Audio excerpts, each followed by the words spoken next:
Right, thanks very much for joining us, lads. Much appreciated. So it's not too far away now, May 31st. Looking forward to it. Yeah, I think it's coming close now. Some of the players still talk to each other from that era and management, but to fetch everyone back together, you know, I think we've got 90% or 95% of the 05-06 squad coming. So I'm sure that the dressing room on that day will be buzzing and reminiscing about 9 years previous. I think that we're all looking forward to it. The playing side of it for me, as a 15-minute playing spot, is great. These lads have got to run about a bit longer, but 15 minutes is more than enough for me.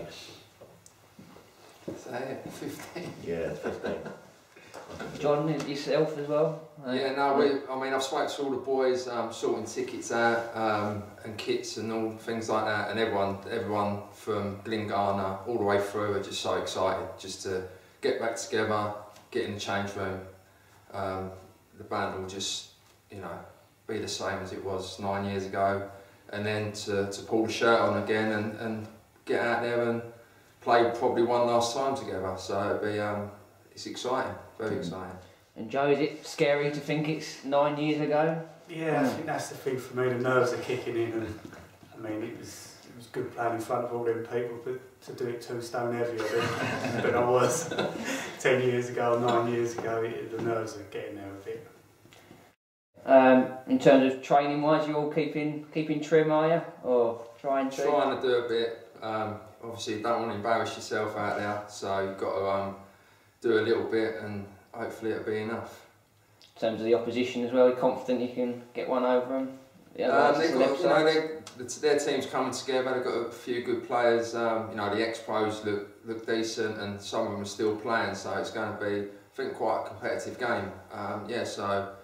Looking forward to it. Yeah, when I looked at both teams, I worked out. I think we've got about 4 or 5 that still pull their boots on, or more, maybe a bit more. I think for the older players, like Johnny says, it's about not embarrassing yourself. You know, you've played all your life, and you've played in front of a big audience. But if you're playing now, like I played vets football on a Sunday for a team called Canning Town, and there's me and the team, and then about 3 people on the sideline smoking fags, and that's the subs. So to be out there, to go back and play in front of a crowd, as I say, it's about not wanting to embarrass yourself, and especially for these lads who are a little bit younger than me, it's about doing the right thing. And yeah, John's right, it will be a competitive edge. You look at their team, they've got any team that you play a vets or a charity game and you're playing against ex-pros, you go out there with the intentions in the dressing room of it all being fun, and we want the fun and the prostate cancer to be the main issue, but also we want to win the game of football. It's a natural thing. If I play tiddlywinks with my boy Sam, I want to win it, because we're built like that, and I'm sure both these boys are, and the lads who are coming here will be the same. The result ain't massively important to everybody else, but to us deep down, we'd like to win the game. In terms of even coming back today, I suppose coming back in the old dressing room, it just brings back the memories from 05-06. Yeah, I mean, first time I've been over at the other side in the dressing room over there, and then walking out on the pitch, and it does bring back all the memories. And I just know that with him in the team, that we ain't going to be allowed to just get on with it and enjoy the day. We will have to win, and sort of in a way, we're the last winners of the club, so it's something that we want to continue, and I know that I want to win. As much as everything else goes on, I do want to win, and my kids will be here, they never got a chance to watch me play football, so it's good, and I want to win in front of them. In terms of Errol, I suppose he was a big figure here for all you guys when you were here? Yeah, he's you know, everyone says the same thing, he's top man. Obviously, you know, he had the illness and beat it, and he's, you know, the work he's done for the charity is just, you know, his garage giving 20% off, you know, if you get yourself checked, you know, you can't speak highly enough of him. So for a great cause, he's got all the boys back together, and it'd be a great day.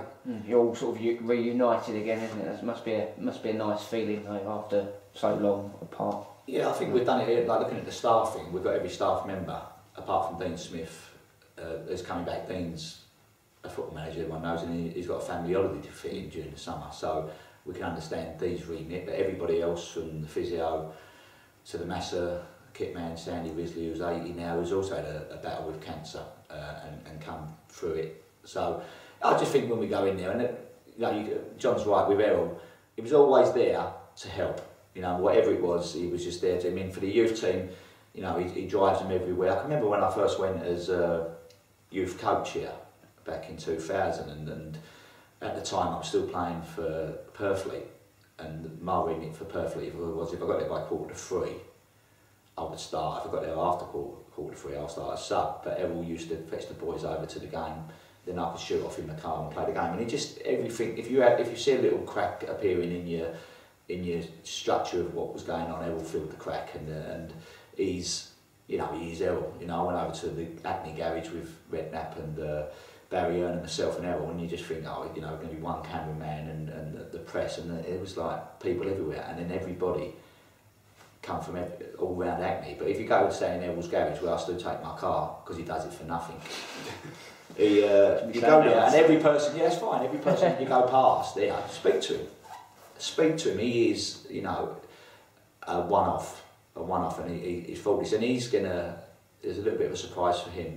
He's got a shirt, and I'm gonna talk him into maybe playing the last 5 minutes. And I think it's important that we know it's about Errol, we know it's about the prostate cancer, so that's brought all us back together, and by bringing us all back together, we're excited by that side of it. But we do know it's for a worthy cause and a worthy man.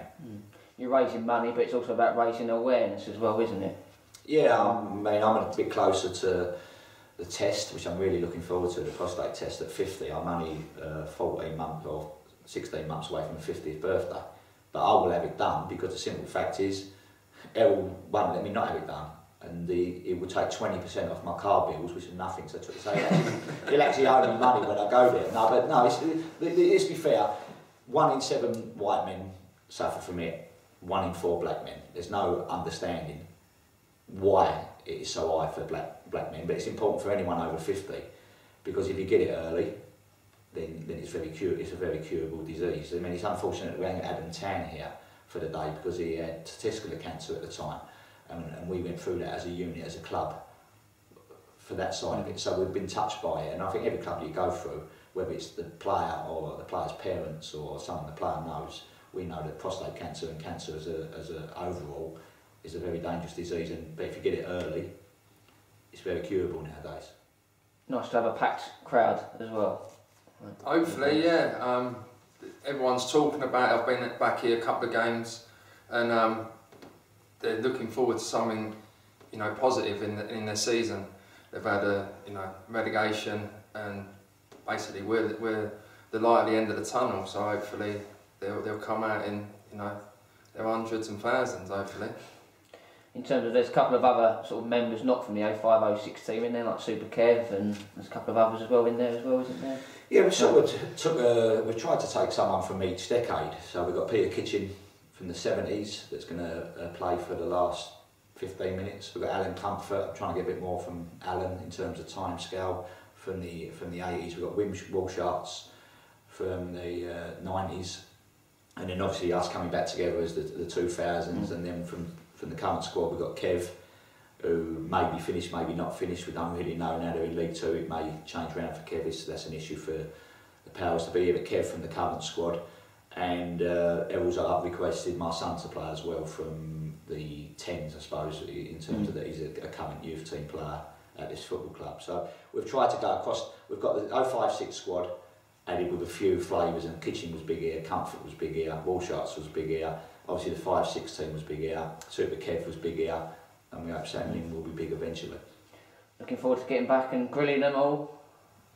Yeah, I wasn't a tea thrower, but if there was something to be said, these are there to tell you. I had to release both these boys at the end of it, and they don't understand how hard that is.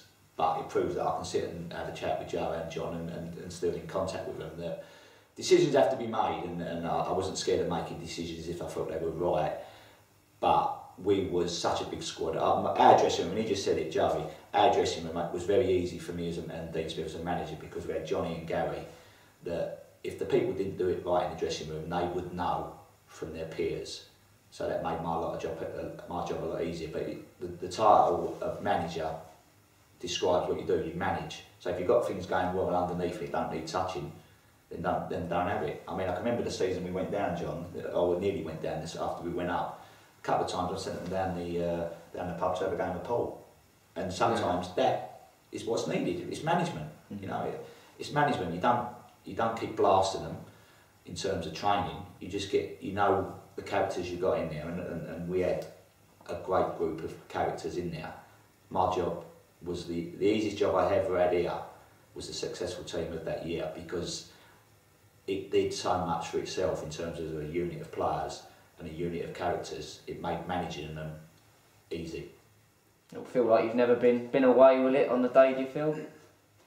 I just think, I go back to when he was the gaffer here, and I just think that the reason you can see it is because he was so honest, and you come across managers sort of over the years, and they're always looking to sort of kid you with things, and that's why you sort of have so much respect for him, because he told you how it was, and he'd give you the decision, like, do you want to stay, do you want to go, but you're not going to play, so it sort of makes a decision for you, and just the honesty is that's why everybody has so much respect for him, and that's why I sit here now and I've got no problems talking to him. I still in a room with Butcher. Yeah.